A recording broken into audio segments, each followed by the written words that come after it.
அவங்க யாருக்கும் லாபத்துல டிவிடெண்ட் கொடுத்ததாக எனக்கு செய்தி கிடையாது. டிவிடெண்ட் யாரும் கொடுக்கல. லாபம் இருந்தா தானே டிவிடெண்ட் கொடுக்க முடியும். டிவிடெண்டே கொடுக்காத போது சம்பளம்,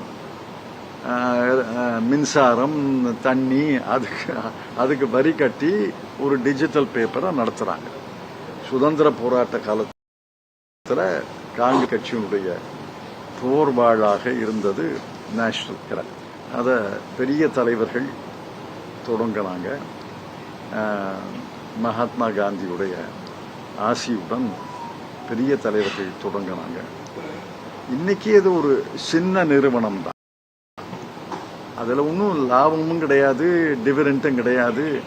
அந்த பணியாளர்கள் தேச பக்தி உணர்வோடு பணியாற்றுகிறார்கள்னு நான் நம்புறேன்.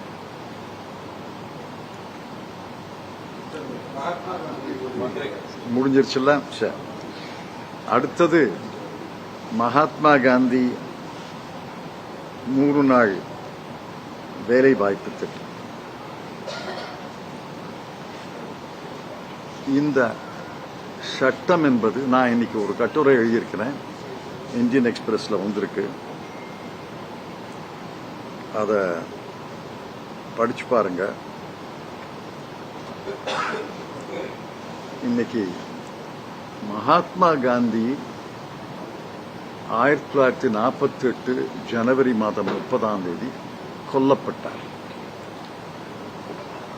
ஏறத்தாழ 77 ஆண்டுகளுக்கு பிறகு மகாத்மா காந்தியின் பெயரை நீக்கி, என்னை பொறுத்தவரை இது அந்த கொலையை விட அந்த கொலைக்கு ஈடாக கொடிய செயல். நான் என்னுடைய கட்டுரையில தலைப்பே the second killing of Mahatma Gandhi. 2வது முறை மகாத்மா காந்தியை கொல்கிறார்கள் என்று நான் மிகுந்த வருத்தப்பட்டு எழுதியிருக்கிறேன். அதை படிச்சு பாருங்க. இந்த சட்டத்தை பாருங்க.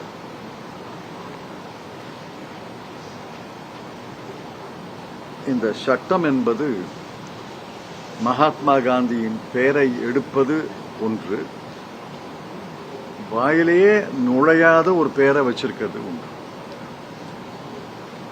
ஹிந்தி சொற்களை ஆங்கில எழுத்துல எழுதுனா, Hindi words in English letters, அது ஹிந்தியா ஆங்கிலமா? இது ஹிந்தியும் அல்ல, ஆங்கிலமும் அல்ல. ஹிந்தி சொற்களை ஆங்கில எழுத்துக்களில் எழுதுவது. உதாரணமா, தமிழ் சொற்களை வங்காள எழுத்துக்களில் எழுதுனா தமிழர்களுக்கும் புரியாது, வங்காளிகளுக்கும் புரியாது. ஹிந்தி சொற்களை ஆங்கில எழுத்துக்களில் எழுதுனா ஆங்கிலம் தெரிந்தவர்களும் புரியாது, ஹிந்தி தெரிந்தவர்களுக்கும் புரியாது. யாருக்கு புரியுது? அமைச்சர்களுக்கே புரியல.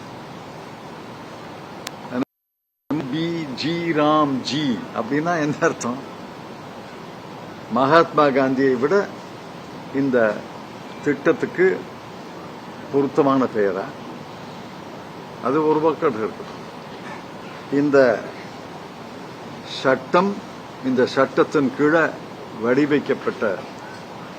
வடிவமைக்கும் புதிய திட்டத்தில் பொருட்களை பாருங்க.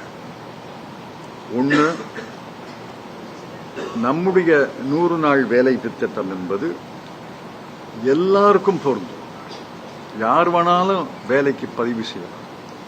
இந்தியா முழுவதுக்கும் பொருந்தும். எல்லா மாவட்டங்களுக்கும், எல்லா மாநிலங்களுக்கும் பொருந்தும். கேரண்டி இருந்தது. 2வது, இந்த ஊதியங்களை மத்திய அரசு பொறுப்பெடுத்தது. இந்த பணத்துக்கு மத்திய அரசு பொறுப்பு. 3வது, மாநில அரசினுடைய பங்களிப்பு என்பது 25% மெட்டீரியல் காஸ்ட். அந்த பொருள்களை பயன்படுத்தினா அதற்கு 25% தான் மாநில அரசுகளுடைய பங்களிப்பு. மொத்த ஊதியங்கள் மத்திய அரசினுடைய பொறுப்பு. பொருள்களின் செலவில் 75% மத்திய அரசின் பொறுப்பு. 4வது, யாருக்காவது வேலை கேட்டு வேலை மறுக்கப்பட்டா வேலையின்மை அலவன்ஸ் தரும். 5வது, காலப்போக்கில் இந்த திட்டம் பெரும்பகுதி தமிழ்நாட்டை பொறுத்தவரைக்கும் 90-95% பெண்களுக்கு பங்களித்தது, பெண்களுக்கு வேலை கொடுத்தது. இந்த திட்டத்தினுடைய நோக்கம் என்ன? 2004ஆம் ஆண்டு இந்த திட்டத்தை நான் 2004-2005 வரவு செலவு திட்டத்தில் பட்ஜெட்ல அறிவித்த போது அதற்கு பின்னாடி நீண்ட நெடிய கலந்தாலோசனை இருந்தது.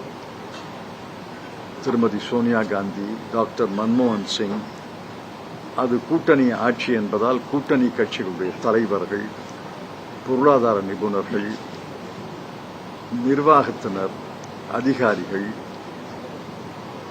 சமூகியல் அறிஞர்கள் எல்லாரையும் கலந்து அதை மிக ஆலோசித்து அதனுடைய சாதக பாதகங்களை எல்லாம் விவாதித்து இந்த சட்டத்தை உருவாக்கி இந்த சட்டத்தை நான் அறிவிச்சேன். 2004-2005 வரவு செலவு திட்டத்தில் நான் உரையாற்றும் போது இதை அறிவித்தேன். டிசம்பர் மாதம் தான் இந்த சட்டம், வரைவு சட்டம் தாக்கல் செய்யப்பட்டது. ஆக ஒரு 8-6-7 மாதங்கள் விரிவான கலந்தாலோசனை, எல்லாரையும் கலந்துதான் இந்த வரைவு சட்டம் அறிமுகப்படுத்தது. ஒன்று தெரிஞ்சுக்குங்க, நாடாளுமன்றத்தில் 2 அவைகளிலும் ஏகமனதாக ஏற்றுக்கொள்ளப்பட்டது. பாரதிய ஜனதா கட்சி எதிர்க்க முடியல, எதிர்க்க காரணம் இல்லை. எல்லா கட்சிகளும், கூட்டணி கட்சிகள், ஆளுங்கட்சிகள் மட்டும்